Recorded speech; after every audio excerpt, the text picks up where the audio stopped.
네, 시청자 여러분 안녕하십니까? 김호진입니다. 내일부터 추석 연휴가 시작됩니다. 사회적 거리 두기가 해제된 3년 만의 명절이라 설렘도 있지만 차례상 차릴 생각에 벌써부터 명절 증후군 시달리는 분들도 계실 텐데요. 성균관 의례정립위원회가 최근 차례상 간소화 방안을 발표했습니다. 핵심은 튀김이나 전을 올리지 않아도 되고 음식 가짓수도 최대 9개면 충분하다는 건데요.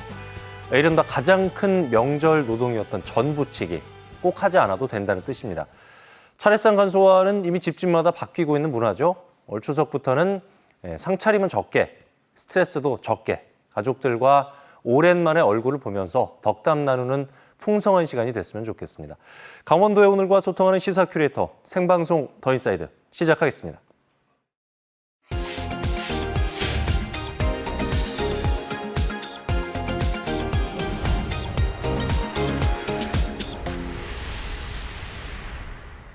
오늘 하루를 뜨겁게 달군 사건, 사고부터 놓치지 말아야 할 주요 뉴스를 한눈에 정리해드리는 오늘의 뉴스캐스터 김수민입니다.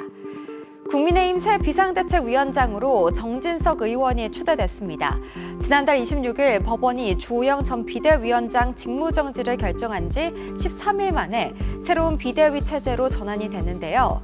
하지만 곧바로 이준석 전 대표가 법원에 정 비대위원장의 직무 집행을 정지해달라며 가처분을 신청했습니다.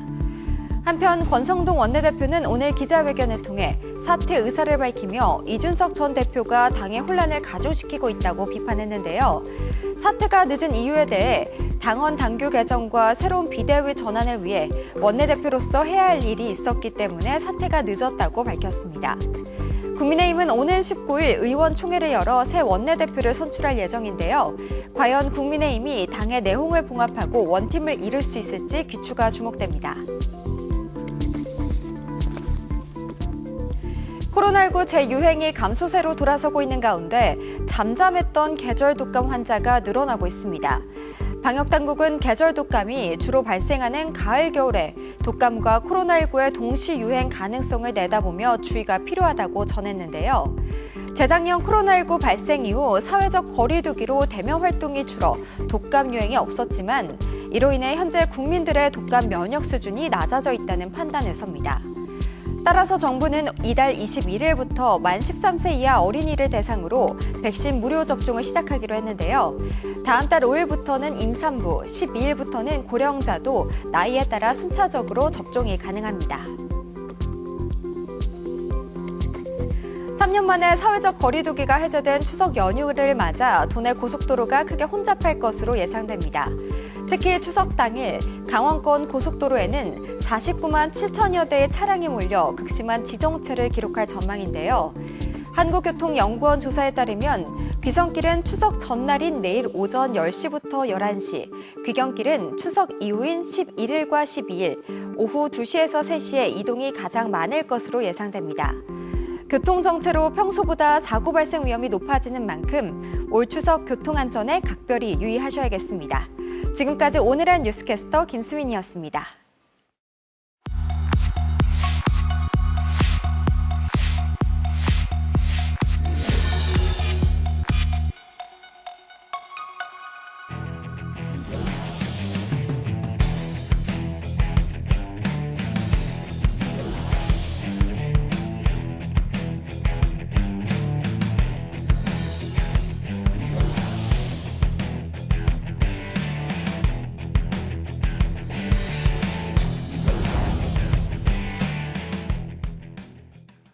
땡기는 화제를 주민으로 쭉 땡겨보는 주민사이드 시간입니다. 요즘에 물가 상승세가 심상치가 않습니다. 치솟는 장바구니 물가에 공공요금 인상까지 소비자들의 체감 물가는 그야말로 바닥 수준인데요.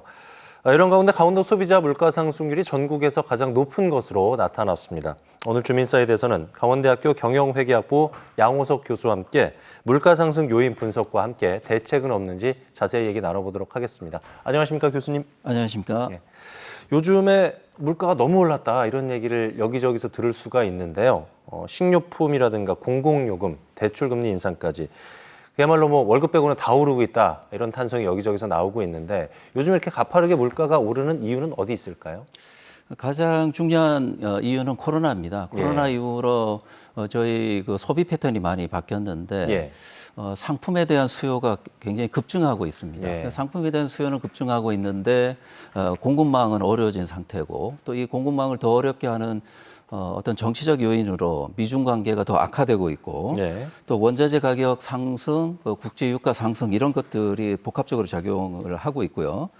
또 이렇게 어려울 때 글로벌 경제를 버텨주던 신흥국조차도 지금 현재 리스크가 증가하고 있는 상태라서 경제적 어려움을 피해갈 수 있는 공간이 없는 그런 상태입니다. 그리고 유럽연합 같은 경우도 경기 침체로 지금 고생을 하고 있고 또 각 정부가 대부분 어려운 상황을 극복하기 위해서 재정 지출을 과다하게 내보냈습니다. 그러다 보니까 재정 적자가 확대되고 있고 이로 인해서 이제 인플레가 발생을 하는데 대표적으로 미국 같은 경우는 물가 지수가 워낙 높다 보니까 이 인플레가 상승폭이 굉장히 큽니다. 그 미국의 인플레가 유럽연합 그리고 또 우리 한국까지도 수출이 되는 그런 그 악영향으로 인해 가지고 우리 한국 경제가 더 어려움이 가중되고 있는 그런 상태입니다. 들어보니까 이제 진짜 총체적인 난국이네요. 미중 관계 악화라든가 원자재 가격 상승, 뭐 유가 상승, 유럽의 경제 악화 여러 가지 요인들에 의해서 물가가 오르고 있는데 최근에 강원통계지청의 2022년 2분기 강원 지역 경제 동향을 보니까 강원도 소비자 물가 상승률이 전국에서 가장 높은 것으로 교수님 나타났는데요. 수도권을 넘어서 강원도 소비자 물가 상승률이 가장 높다. 이유는 어디서 찾아볼 수 있을까요? 우선 수치를 보게 되면 지금 소비자 물가 지수가 지금 5월부터 상승세를 보이다가 네. 그나마 다행으로 8월 달에는 조금 수그러들었습니다. 네. 그래서 전국이 5.4에서 6.0, 6.3 그리고 8월 달에 5.7로 하락을 했는데 강원도가 6.7, 7.3, 7.6 그리고 8월 달에 6.7. 그래도 전국 규모보다는 상회를 하고 있죠. 그럼 왜 이렇게 강원 경제가 다른 그 전체 17개 시도 중에 가장 이렇게 어려운 상황이냐, 소비자 물가 지수가 높으냐? 네. 한마디로 말하면 낙후된 산업 구조 때문입니다. 저희 강원 경제는 변방이라고 많이 얘기를 하거든요. 네. 우리나라 경제의 변방 경제라고 하는데 기업 수만 보더라도 전국 기업 수의 3%밖에 안 되고 수출 비중도 3%밖에 안 됩니다. 그러나 이런 기업들이 생산 활동을 하려면 원자재나 이런 것들을 공급을 받아야 되잖아요. 근데 시장은 수요 시장은 작고 공급은 또 여기까지 오기에는 너무 좀 무리한 경우가 많은 거죠. 또 더군다나 제조업체들 중심으로 해서 저희가 자체 생산 비중이 보통 20%밖에 되지 않습니다. 그러다 보니 다른 타 시도에서 필요한 물자를 공급을 받아야 되는데 저희들이 자체적으로 해결하지 못하고 가져와야 되잖아요. 가져오는데 또 수요자는 적고 그러다 보니까 물류 비용도 높고 뭐 이런 것들이 이제 복합적으로 작용해서 저희가 이런 산업 구조 때문에 굉장히 물가 지수 상승이 또 높다 이렇게 또 볼 수가 있습니다. 제가 교수님 살짝 조사를 해봤더니 도내 배추 한 통 가격이 예년에 비해서 2배 올랐더라고요. 이게 도내 농산물 가격이 급등하면은 소비자 물가 지수를 끌어올리는데 어느 정도 영향을 많이 미칠 것 같은데 이게 아무래도 작황이 좀 부진하기 때문일까요? 어떤 이유로 봐야 될까요, 이건? 아마 이 장바구니 차원에서는 아마 2배인 것 같은데 제가 수치를 보니까 2배까지는 아니고 한 1.5배 정도 되는 것 같습니다. 지금 통배추가 7,300에서 7,800원 정도 되니까 예전보다는 한 1.5배 정도, 56% 정도 오르는 셈이고요. 대부분 다 50%씩 다 올랐습니다. 아무래도 이 작황이 좋지 않고 지금 저희가 겪었지 않습니까? 무더위가 일찍 찾아왔습니다. 그래서 작물의 시기가 맞지 않았었고 또 장마에다가 병충해까지 또 겹쳤었고 이러다 보니까 이 작황 부진으로 인해서 이런 그 야채를 중심으로 한 생활 물가의 가장 중심이 되는 것들이 크게 작용을 한 것 같고요. 사실 이것은 우리나라뿐만은 아닙니다. 유럽연합도 지금 현재 47%가 가뭄 경보 지역으로 지금 선포가 되어 있고 미국도 수확률이 부진하고 또 세계 곡물 수급이 하향 조정됐습니다. 그러다 보니 대체 작물로 저희들이 수입하기도 어려운 그런 상황입니다. 시민들이 이제 서민들이 가장 먼저 체감하는 부분이 밥상 물가가 아닐까 싶은데요. 소비자 물가에서 큰 비중을 차지하죠. 라면이라든가 많이 찾는 우유 같은 이런 식료품 가격이 줄줄이 인상이 되고 있습니다. 뭐 라면의 배신이다 이런 우스갯소리가 나오고 있는 정도인데 이렇게 식료품 가격이 오르게 되면은 나비 효과라고 할까요? 다른 품목들도 줄줄이 인상될 수 있는 가능성이 높은 건 사실이죠? 뭐 아무래도 저희들이 생활 물가 지수, 소비자 물가 지수 가운데 가장 민감도가 높을 수 있는 생활 물가 지수를 보면 바로 이런 그 식료품들이 굉장히 중요한 위치를 차지하고 있는 게 사실입니다. 더군다나 우리 강원도 같은 경우는 그런 부분에서 더 민감도가 높거든요. 그래서 전체 기업의 소기업 소상공인 비중이 96% 이상인데 그중에 음식업, 숙박업이 또 비중이 가장 높습니다. 그러다 보니 이런 식료품 가격이 오른다 그러면 바로 이런 음식 숙박업에서 이제 물가지의 상승으로 나타납니다. 그 수치를 보게 되니까 8월 달에 음식 숙박업의 물가지수 상승이 8.6입니다.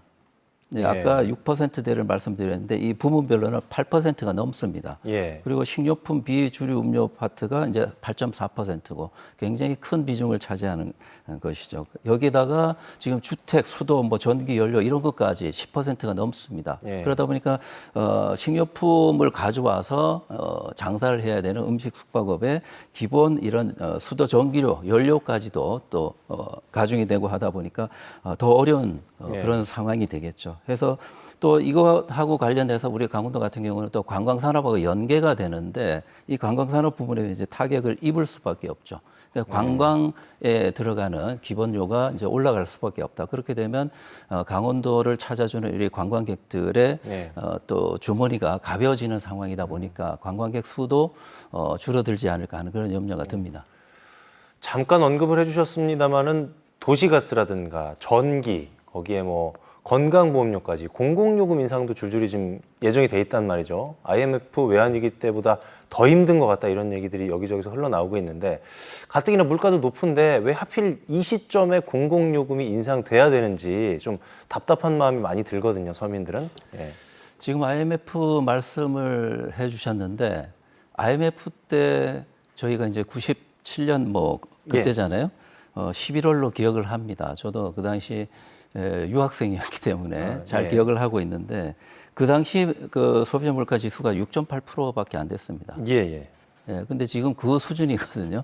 그래서 얼마나 어려운가를 볼 수가 있고요. 환율도 3배였던 시절 아니었습니까? 그렇죠. 지금 환율도 거의 지금 1,400원대를 돌파를 했습니다. 그 정도 어려운 상황인데 역사적으로 훑어보니까 2020년까지는 소폭 상승했더라고요. 저희가 소비자 물가가. 그러다가 2021년 이후 가파른 상승이고 지금 더 어려운 상황이고 이렇게 됩니다. 공공요금 문제는 사실 뭐 전기를 예를 들자 그러면 오늘 그 하루아침의 일이 아닙니다. 공공요금 그 섹터에서는 늘 아우성이었거든요. 늘 적자였습니다. 그러다가 이 코로나 이후로 더 어려운 상황이 서로 겹치면서 겨울이 되기 전에 조금 준비하는 그런 상황이 아닌가 싶습니다. 예고 차원이라고 보여지고요. 그래서 아마 겨울이 되면 조금 잦아들지 않을까 생각을 하면서도 이런 적자폭 확대가 공공섹터 부문에서도 버티기가 어려운 상황이다라는 말씀을 한번 드리고 뭐 편을 드는 건 아닙니다만 그래도 우리 그 소비자층에서는 매우 아쉽다 이런 대변을 한번 말씀을 드리고 싶습니다. 자, 이런 분위기 속에서 집 사기 위해서 영혼까지 끌어모아서 대출을 받은 영끌족 이분들의 이자 상환 부담도 커지고 있습니다. 올해만 해도 기준금리가 4번이나 이제 인상이 된 상황인데 대출 이자에도 영향을 미치고 있고요. 기준금리하고 민생경제 간의 상관관계 이 부분을 교수님께서 좀 쉽게 풀어주시면 좋을 것 같아요. 사실 금리는 각국 정부가 하는 것이 아니고 각국의 중앙은행이 독립성을 가지고 결정을 하는 것입니다. 물론 여러 상황을 고려하겠지만 해서 우리나라 같은 경우는 한국은행이 중앙은행이죠. 그래서 한국은행에서 기준금리를 결정을 하면 그 금리에 맞춰서 시중금리가 상승과 하락을 결정을 하게 됩니다. 지금 저희가 5월 달에 그 기준금리를 0.75까지 올렸었고요. 지금 7월 달에 0.2 한 번 더 올리고 이렇게 됐습니다. 미국은 더 심하게 올렸고요. 보통 금리를 올린다 그러면 시중에 돈이 많다. 그래서 인플레이션, 물가가 치솟는다. 그럼 물가를 잡아야 되니까 금리를 올려서 물가를 잡고 인플레를 잡겠다. 이런 논리거든요. 그 상황이 얼마나 심한지 보통 금리를 올린다 그러면 0.25%포인트를 올리거든요. 근데 5월 달에 0.75를 올렸습니다. 이것을 흔히 말하는 빅스텝이라고 합니다. 예. 0.5가 빅스텝이고 0.75는 이제 자이언트 스텝인데 미국 같은 경우는 워낙 심해서 0.75 자이언트 스텝을 2번 했고 또 세 번째가 예고되어 있고요. 저희들은 이제 0.5 빅스텝을 하고 7월 달에 0.25 일반 금리를 또 한번 올렸었습니다. 그래서 9월 달에 과연 올릴 것인가가 지금 물음표로 남아 있고요. 자, 문제는 이렇게 물가를 잡기 위해서 금리를 올리게 되면 실물 경제가 많이 무너지게 됩니다. 지금 현재 코로나로 인해서 경기 침체지 않습니까? 그러다 보니 경기를 부양시키려면 또 금리를 낮춰줘야 되거든요. 그래서 금리를 높여서 물가를 먼저 잡을 것이냐, 경기 침체 문제를 해결할 것이냐, 이 두 마리 토끼를 가지고 지금 고심 중에 있는 것입니다. 자, 이제 내일이면 추석 연휴가 일단 시작이 됩니다. 물가 비상사태지만은 차례상 안 차릴 수는 없잖아요. 근데 한국물가정보가 조사한 결과 보니까 올해 차례상 비용 4인 기준으로 해서 전통시장에서 차례상 준비하면은 30만 1,000원, 대형마트에서는 40만 8,420원이 든다고 합니다. 전년 대비 한 6%에서 10% 올랐다고 하는데 매년 이 가파르게 좀 상승하는 것 같은 느낌인데 어떻게 보고 계세요, 교수님?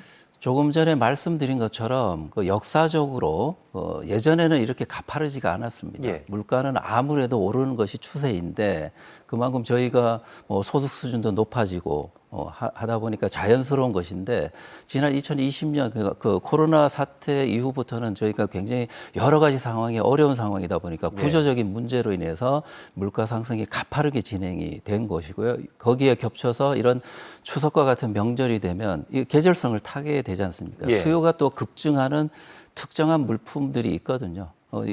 추석 그 상차림 물품 같은 경우는 아무리 물가가 올라간다라고 하더라도 소비를 해야만 되는 것이지 않습니까? 그래서 소비가 고정되어 있다 보니까 공급에서는 또 공급 물량이 작고 하다 보니까 이 분야에서는 물가가 더 높을 수밖에 없는 그런 상황입니다.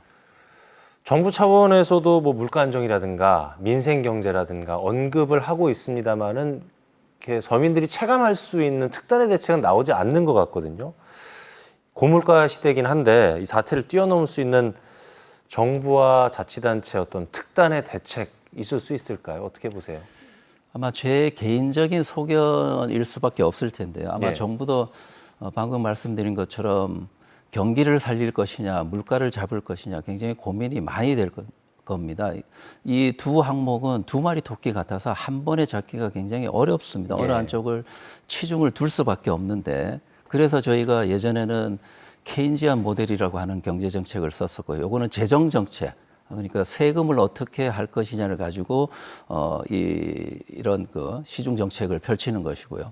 지금은 모든 대부분의 국가들이 프리드만식으로 이 통화론으로 넘어가 있는 상태입니다. 그래서 통화량을 조정을 해서 물가 인플레를 잡으면 나머지가 해결이 된다는 논리거든요.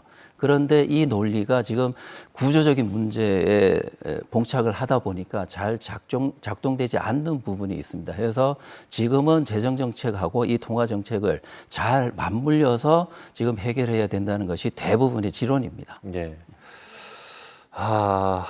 분위기를 좀 바꿔볼게요. 앞에 편말을 하나 놔드렸는데 OX 퀴즈를 통해서 교수님의 생각과 바람을 한번 들어보는 시간을 갖도록 하겠습니다. 부연 설명은 추후에 듣겠고요. 질문과 답변을 먼저 다 이루어진 후에 부연 설명 듣겠습니다. 준비되셨습니까? 네, 됐습니다. OX 퀴즈 그럼 시작을 해보겠습니다.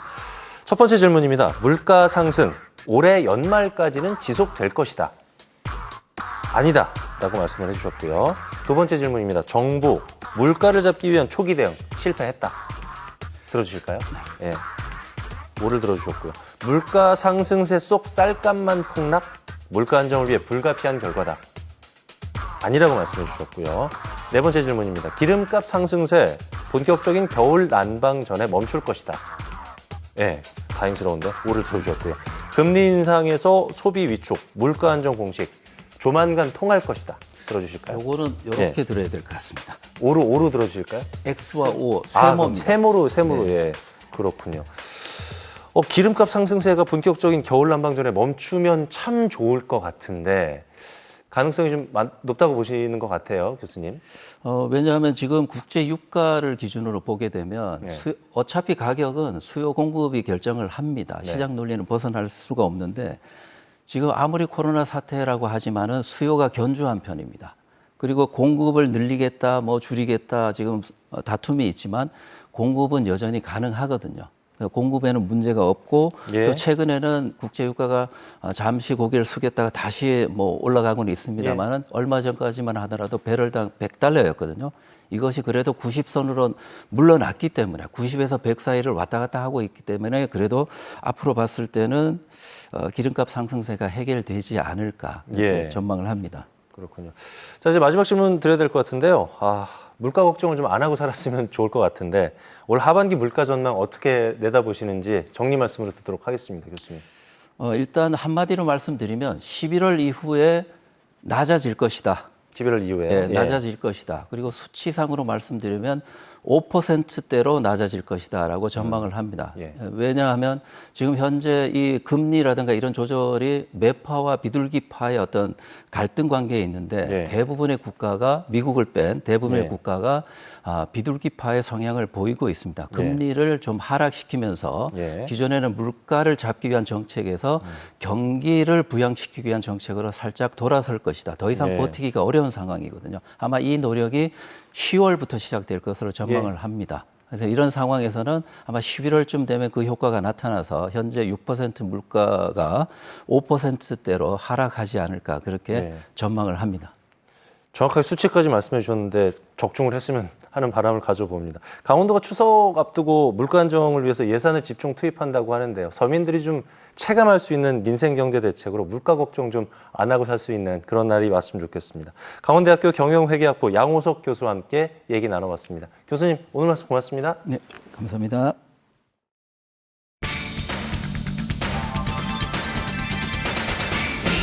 네, 안녕하십니까. 황지정보산업고등학교 핸드볼 감독 이춘사입니다. 반갑습니다.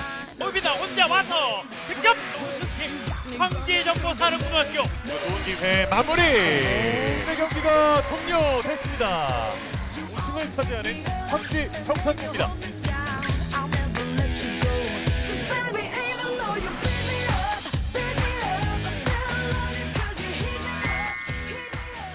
우리 핸드볼에서는 뭐 역사에 남을 일입니다. 첫해 제주도에서 우승할 때 후배들이 그 본받았고 꼭 우승해야 되는 그 신념이 있었기 때문에 매우 기쁩니다. 저희로서는 핸드볼의 역사라고 볼 수가 있습니다. 그 비결이 있나요? 어떻게? 애들이 열심히 하니까요. 저희 애들 자체가 체격은 작지만 체력이 우수한 팀이기 때문에 미들 속공, 스피드가 좋은 팀이기 때문에 아마 개인 기술하고 그다음 전술하고 이런 게 아마 일치가 돼서 최선을 다하는 경기를 하다 보니까 좋은 결과가 있고 좋은 성적이 나오는 것 같습니다.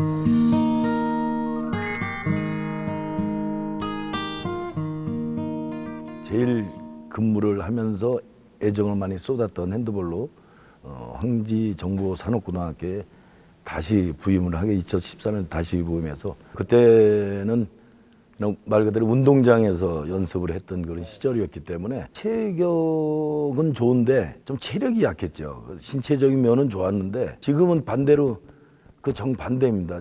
체격은 작은데 체력이 좋아요. 본인이 감독으로서 어떤 스타일 같으세요? 엄할 땐 아주 엄하죠. 무섭죠, 아주. 그렇지만 운동 끝나고 나면 뭐 그냥 편하게 애들하고 자주 어울리고 뭐 아버지 같이 뭐 이렇게 같이 활동을 하고 있습니다. 아버지 같이. 예. 우리 감독님 얘기가 맞는 것 같아요, 아닌 것 같아요? 맞아요. 아버지인 것 같아요. 왜 다 같이? 감독님이 이렇게 아버지 같다고 하는데 왜 아버지 같아요? 나이가 많아서 저희 아빠보다 더 많이 듣고 잘해주시고 그렇게 해주시고 아까 그렇게 얘기 안 했잖아.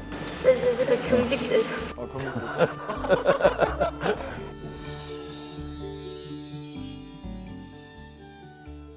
춘천 신동초등학교 나왔어요. 겨울엔 빙상도 했고 또 농구도 했는데 주가 이제 핸드볼이다 보니까 체육 시간에 체육 선생님께서 해보지 않겠냐 하는데 부모님께서 해라는 걸 강요가 또 있었고 중학교 때부터 다시 또 핸드볼 또 시작한 게 지금까지 핸드볼을 이어서 쭉 하게 되네. 고등학교 때 이제 청소년 상비군이라는 그 제도에 한번 들어가 보고 그 이상은 못 해봤어요, 저도요. 대학교 때는 큰 성적 없이 그냥 선생이 꿈이었으니까 그 꿈을 위해서 지도 양성하는데 뭐 주력을 두었죠.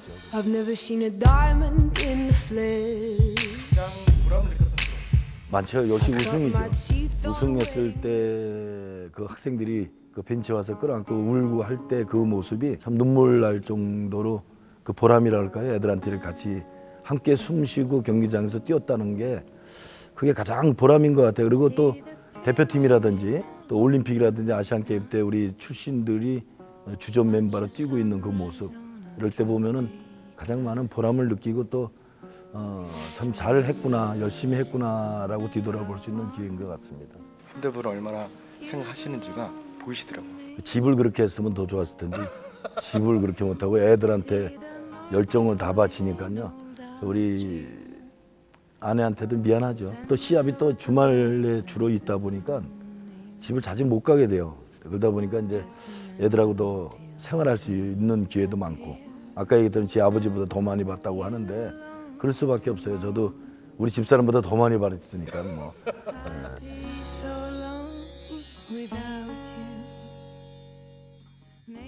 39년 했습니다. 많이 됐죠. 39년 했는데 좀 아쉽죠. 이제 떠나려고 31일 날 이제 최종적으로 마무리하고 우리 선수들이 또 많이 울었어요. 또 간다고 마지막 제자인데 보면 눈물 나요. 쟤네들 보면 좀 더 해주고 더 사랑해 줄 걸. 자기 목표한 대로 열심히 해서 좋은 성과를 얻기를 바라는 마지막으로 바라는 마음입니다. 목이 약간 메신 것 같은데. 예. 쟤네만 쳐다보고 마지막 간다고 하면은 슬퍼요. 아주. 예.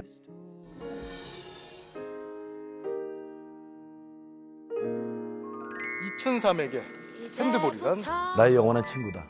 저하고 함께 했던 늘 함께 해줬고 늘 같이 열심히 해줬던 그리고 환희 또 느꼈고 희비라고 하죠. 스폰과 기쁨을 함께 했던 것이 나에게는 진짜 핸드볼이다. 퇴직은 하지만 대한민국 핸드볼이 더 발전할 수 있는 그런 밑바탕에서 일을 하는 것이 제 마지막 꿈이고 뭐 희망이죠. 우리가 지나온 길에 네, 올 추석에는 100년 만에 가장 둥근 보름달을 볼 수 있다고 하는데요. 모쪼록 이번 추석에 보름달처럼 따뜻한 정으로 꽉 찬 명절이 됐으면 좋겠습니다. 9월 8일 목요일 생방송 더 인사이드, 저희는 여기서 인사드리겠습니다. 즐거운 추석 연휴 보내십시오. 고맙습니다.